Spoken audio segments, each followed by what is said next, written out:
We all want to have good relations with our loved ones. We also look for a kind of recognition in our professions and academics. We always want to be loved, liked, and praised by everyone around us. If we compare ourselves with a tree, then all these desires are its branches, and main root of this tree is our personality. Personality refers to the qualities of a person's character that makes him different, strong, interesting, and attractive. As we all know, when we nourish the roots of a plant, only then a tree can thrive. Similarly, when we nurture and polish our personality, it helps us in fulfilling all our desires.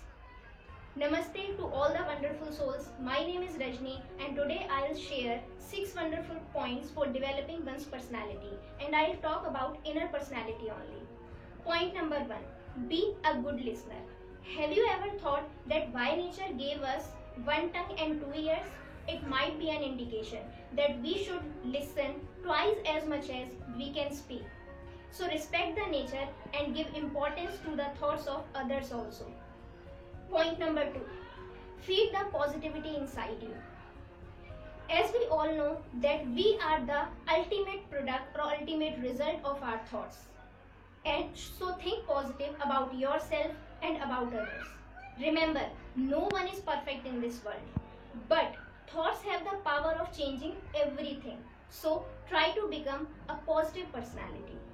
Point number 3. Enhance your knowledge.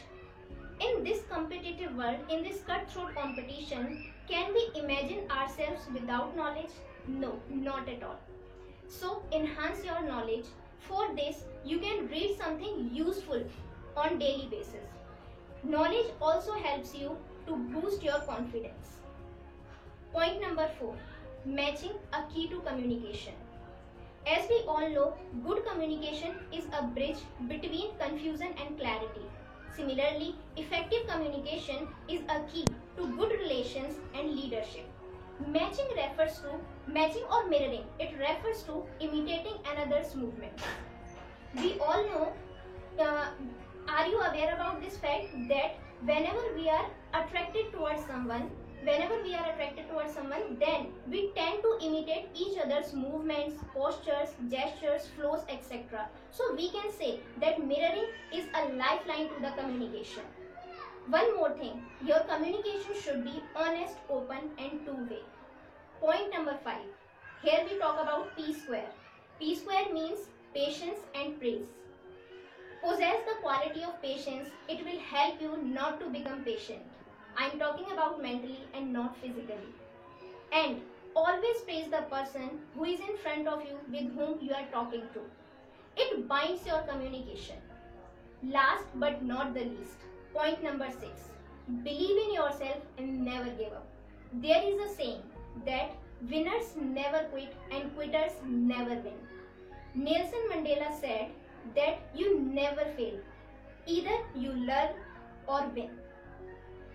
At last, I would like to say there is a saying, or it is believed, that beauty can attract the eyes, but personality can capture the heart. So try to be the best version of yours. Stay happy, take care and thank you.